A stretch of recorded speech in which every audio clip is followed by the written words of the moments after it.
Shalom jemaat yang Tuhan kasihi, haleluya. Saudara, kita mau tetap semangat ya mencapai fokus tahun 2023 ini. Ingat saudara, kita mau membangun rumah Tuhan dimulai dari saya. Saya yang membangun manusia roh, saya yang tertanam dalam rumah Tuhan, dan saya yang berfungsi sesuai dengan karunia-karunia. Nah saudara, pada minggu lalu kita sudah melihat bagaimana kita terus mengulang 3 hal ini saudara, supaya kita terus ingat dan kita bertanya apakah kita sudah mencapai 3 hal ini. Nah hari ini saudara, kita mau khusus membahas poin yang pertama, yaitu saudara, kita mau menjadi saya yang membangun manusia roh kita. Nah, mari kita siapkan hati kita, saudara. Kita mau datang kepada Dia.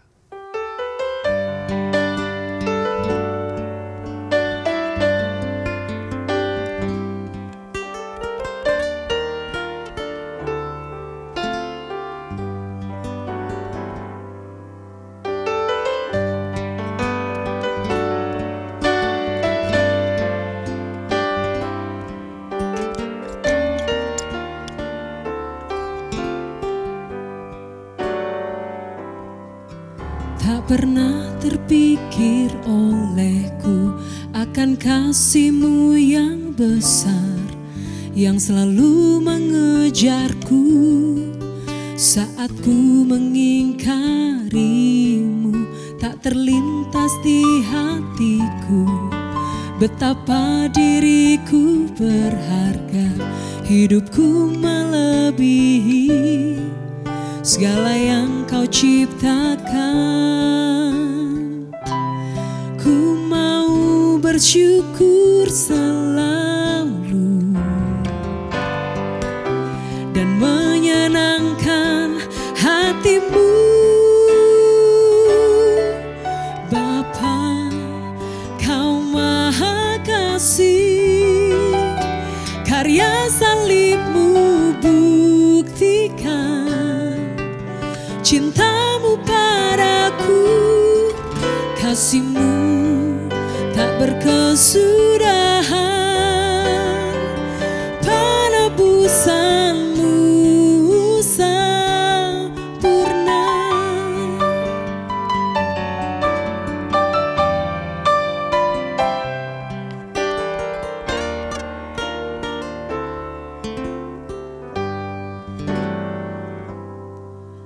Tak pernah terpikir olehku akan kasih-Mu yang besar, yang selalu mengejarku saat ku mengingkari-Mu.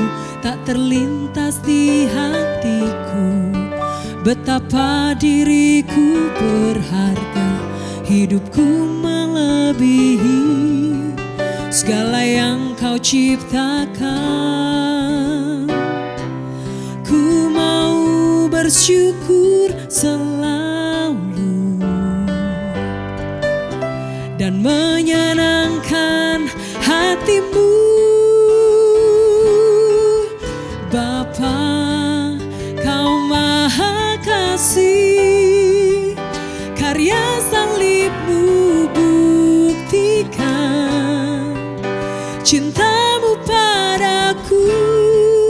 Kasih-Mu tak berkesudahan, penebusan-Mu sempurna. Bapa, Kau Maha Kasih, karya salib-Mu buktikan cinta-Mu padaku.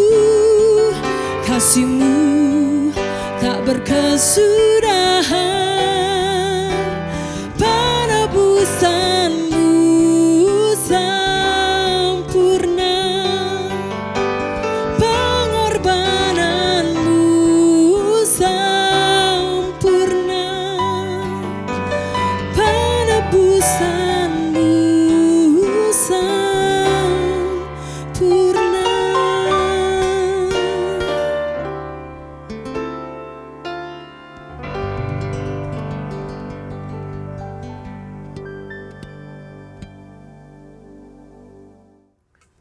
Mari kita datang berdoa. Bapa kami yang ada di surga, dikuduskanlah namamu, datanglah kerajaanmu, jadilah kehendak-Mu di bumi seperti di surga.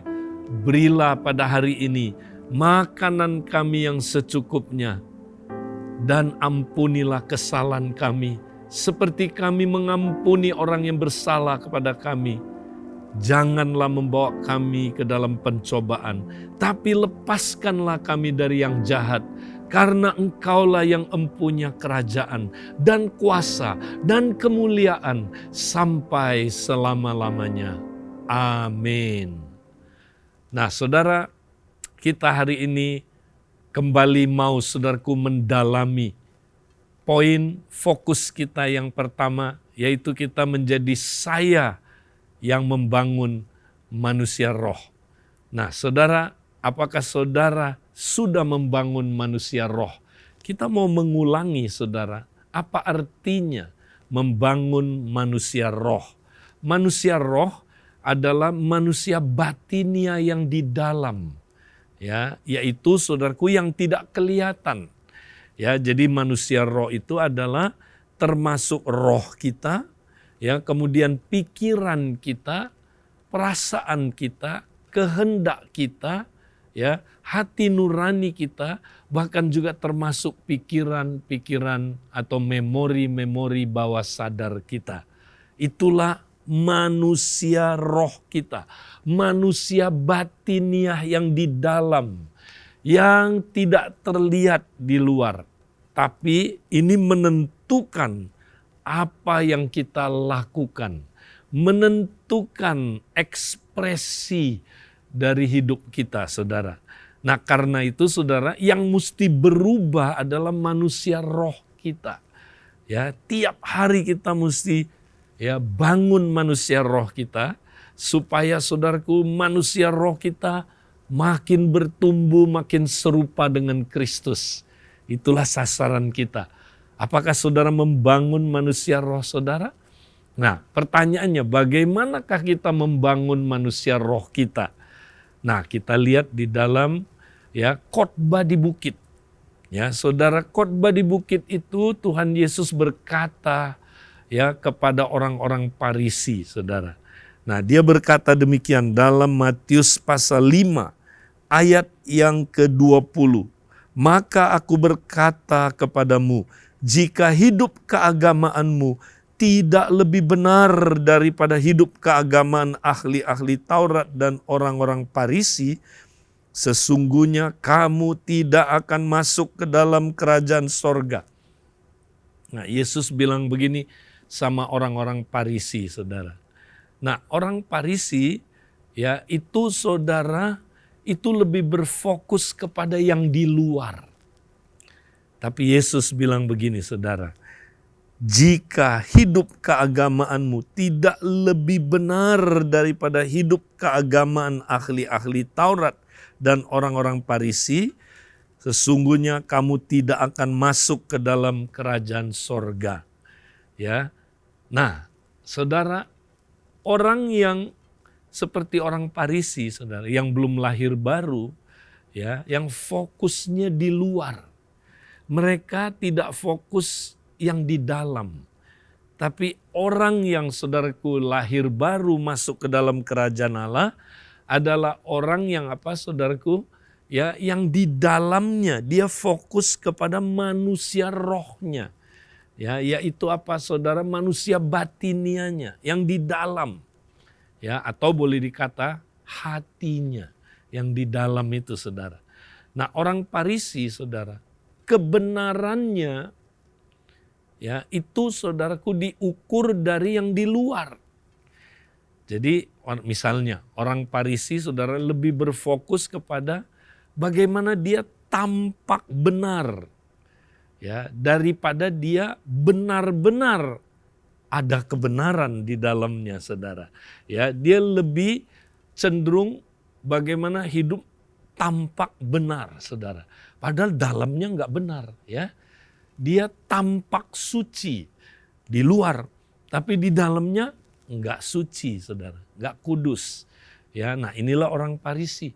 Makanya Yesus bilang, kebenaranmu, ini terjemahan lainnya bilang, kebenaranmu, orang-orang yang di dalam kerajaan Allah, murid-murid, harus melebihi kebenarannya orang Farisi, saudara, dan ahli Taurat.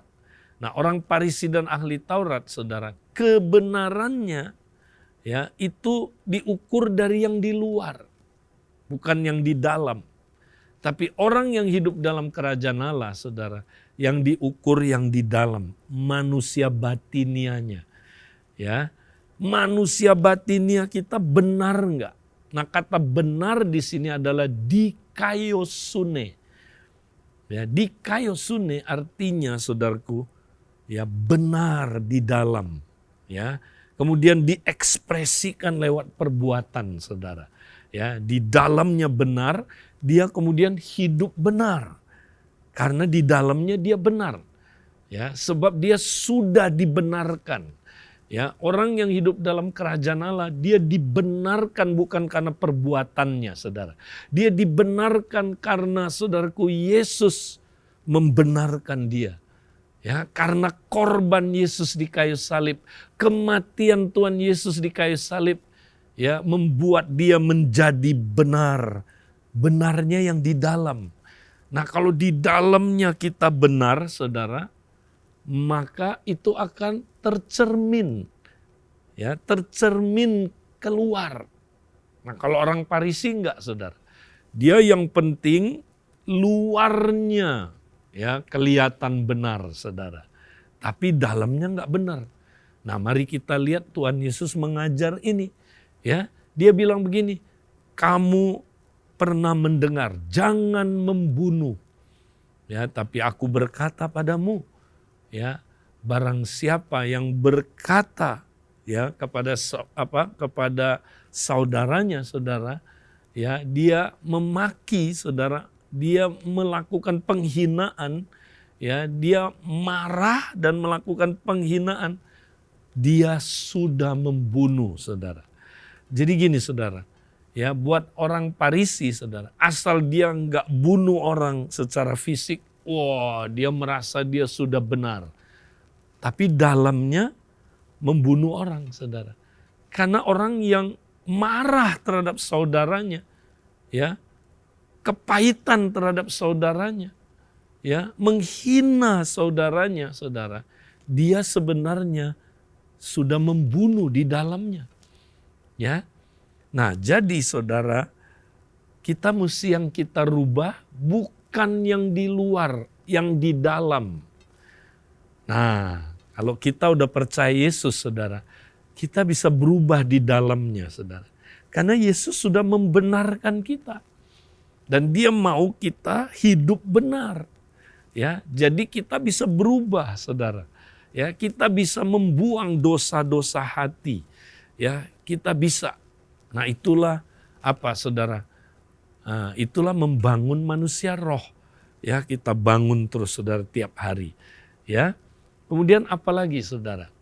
Ya, nah, Yesus bilang, kamu pernah mendengar, ya, jangan berzina, ya kan? Tapi aku berkata padamu, jikalau seorang laki-laki melihat seorang wanita, ini maksudnya melihat terus-terusan dan menginginkannya. Nah, dia melihat untuk menikmati nafsunya. Jadi, walaupun orang Farisi, orang ahli Taurat tidak cari pelacuran, tidak tidur sama istri tetangga, tapi hatinya, saudara, ya, kalau ngelihat itu, saudara, wah, dia, maaf ya, dia bisa ngelihat dengan pikiran-pikiran cabul, saudara. Dia apa, saudara? Ya, menafsui orang itu terus. Dia memuaskan hawa nafsunya dengan melihat wanita itu. Ya, mungkin dia lihat tembus pandang pakaiannya. Dia bayangin, maaf ya, berhubungan badan dengan wanita itu. Sampai dia, saudaraku, terangsang dan akhirnya dia berbuat dosa, saudara. Ya, di dalam apa? Hatinya. Nah, dia memang tidak tidur sama pelacur. Dia memang tidak tidur sama istri orang. tapi hatinya saudara ya penuh dengan percabulan. Nah itu dosa, itu hati yang gak benar. Nah tapi kita yang ada di dalam kerajaan Allah, karena kita sudah dibenarkan hatinya saudara, kita bisa hidup benar, bisa. Ya, kita bisa buang dosa itu saudara. Ya, kita bisa saudaraku singkirkan dosa hati itu saudara. Sehingga kalau hati kita saudara benar, maka nanti ekspresinya kita hidup benar. Nah itu yang saudaraku mesti jadi fokus hidup kita. Ya kita mesti fokus saudara mengalami pembaharuan manusia roh yang di dalam. Sampai kita mencapai goalnya. Nah kita baca Matius 5 ayat 48. Ya. Karena itu haruslah kamu sempurna sama seperti Bapakmu yang di surga adalah sempurna. Goalnya saudara, manusia batinia kita harus sempurna sama seperti hatinya Bapa. Ya, jadi yang dimaksud ini sempurna sama seperti Bapakmu di surga sempurna, bukan dalam segala hal kita sempurna. Kita nggak mungkin sempurna dalam segala hal seperti Bapa di surga. Karena dia Allah, kita bukan Allah. Nggak mungkin kita sempurna sama seperti Bapa di surga. Ya nggak mungkin. Ya, tapi yang dimaksud ini sempurna hatinya. Hatinya utuh.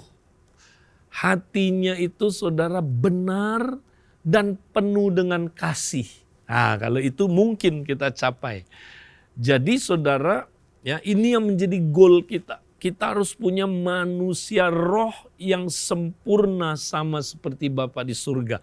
Dengan perkataan lain, manusia roh kita, manusia batinia kita serupa seperti Kristus.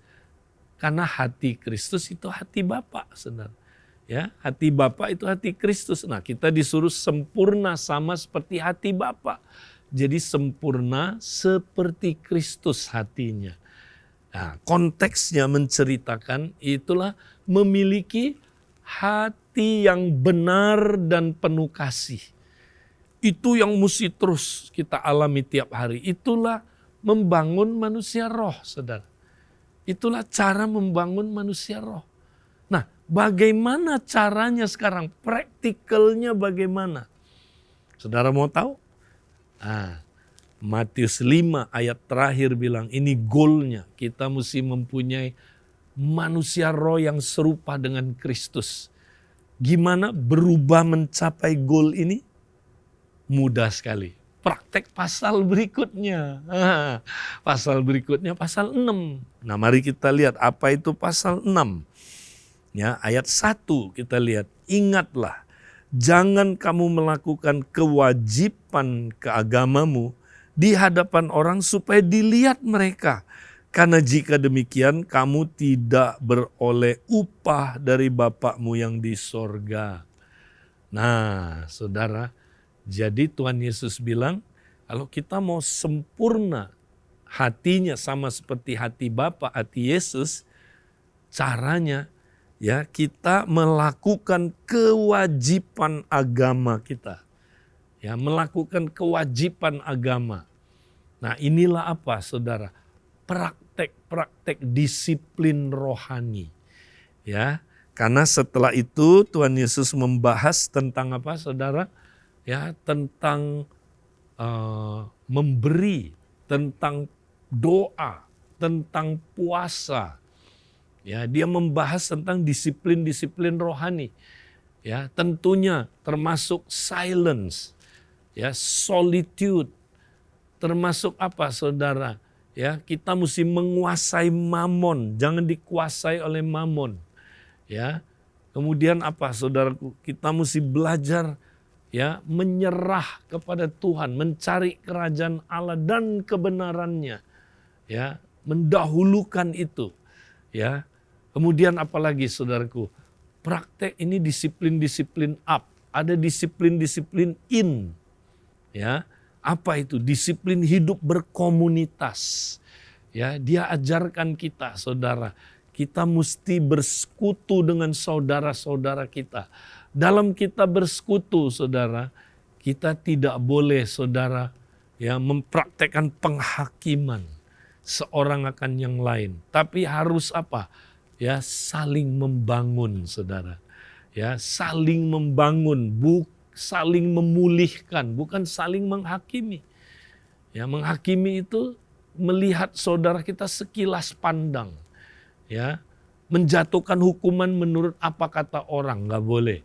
Ya, lalu kita mesti sharing rahasia kerajaan terus, saudara. Ya, supaya kita komunitasnya bertumbuh dan berbuah. Ya, nah kita mesti apa, saudara? Praktek doa yang mengubah hidup secara korporat. Doa Bapa kami, saudara, itu kalau dipraktekkan dalam komunitas, itu doa yang mengubah hidup. Ya, kemudian yang terakhir mesti praktek the golden rule. Apa yang engkau ingin orang lain lakukan buat engkau, lakukanlah itu buat orang lain.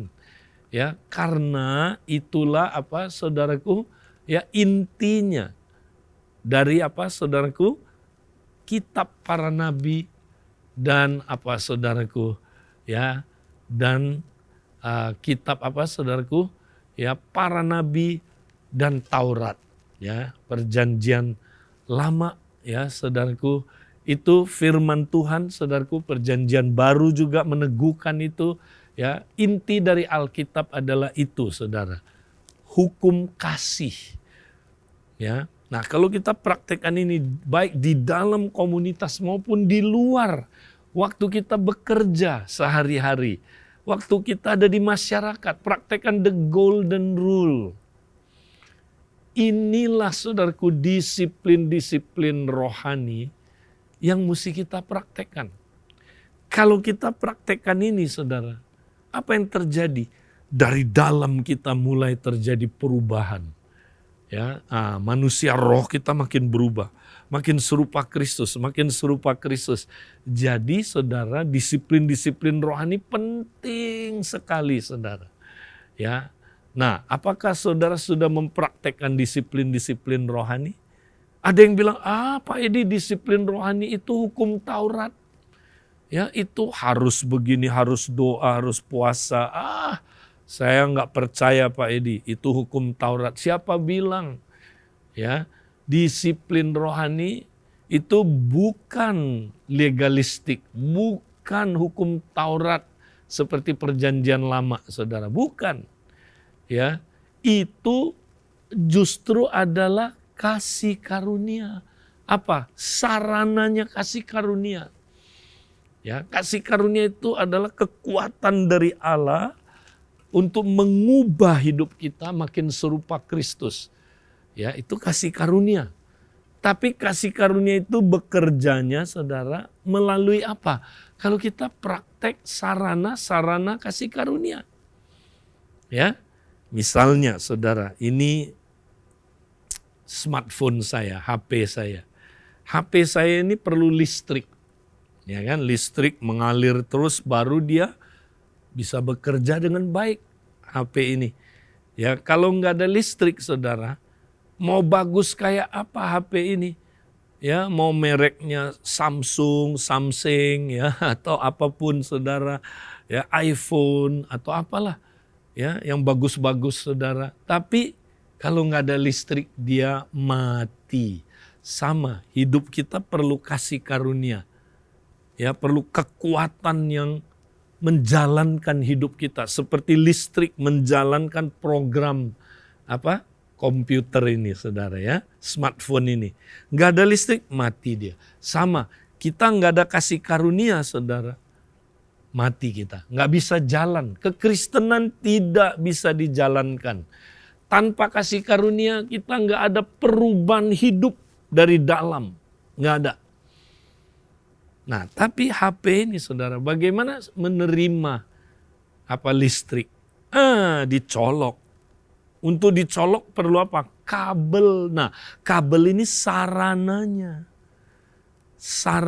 salurannya. Sama.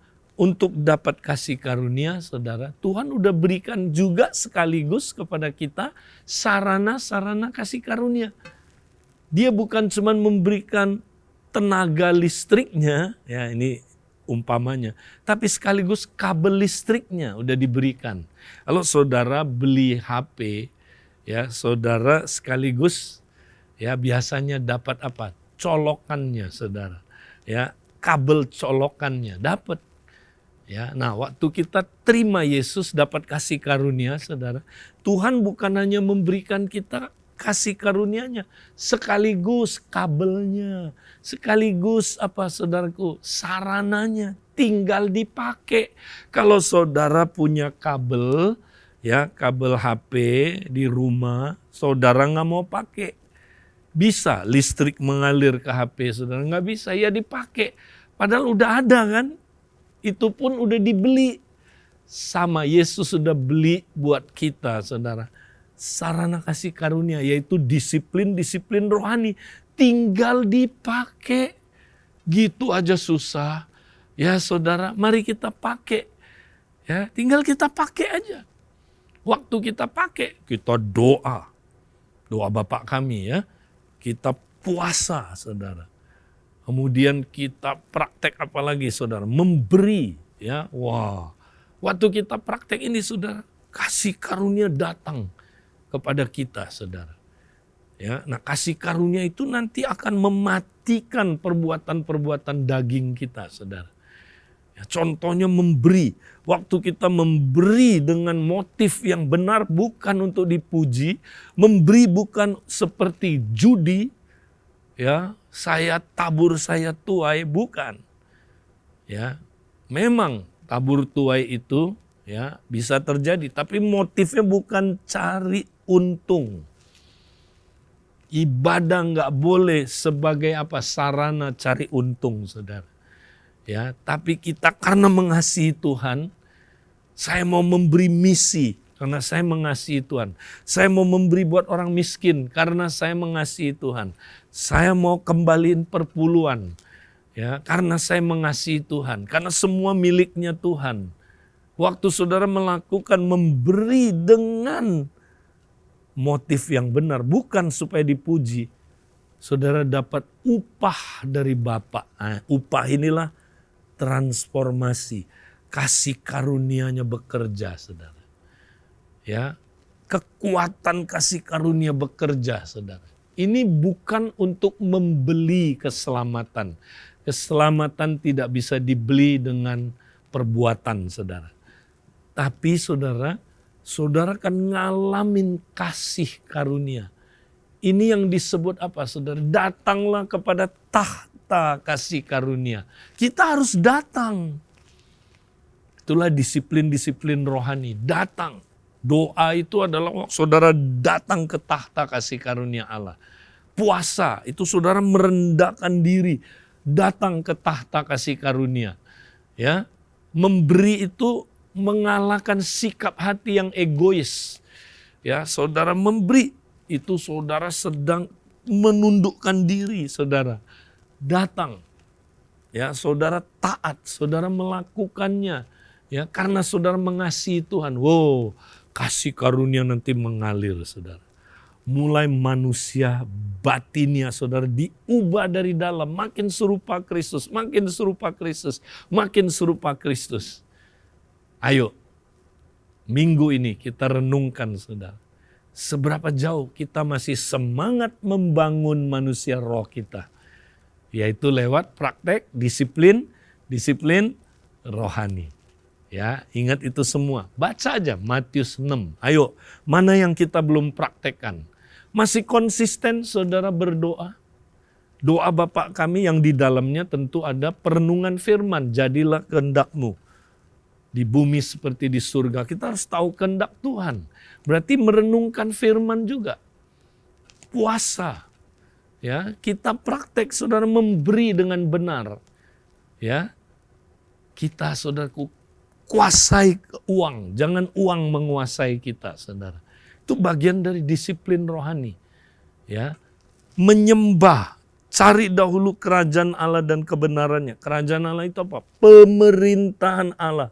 Itu Roma 12 ayat 1, saudara.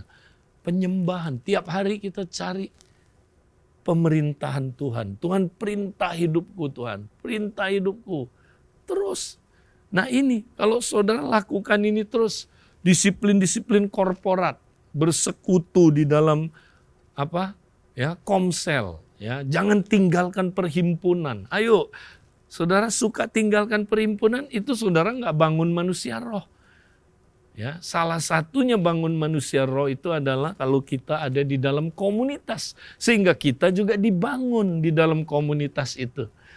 Ya, nah mari saudara, kita mau sama-sama saudaraku praktek ini dan pasti saudara akan berubah semakin serupa dengan Kristus. Amin. Tuhan memberkati kita.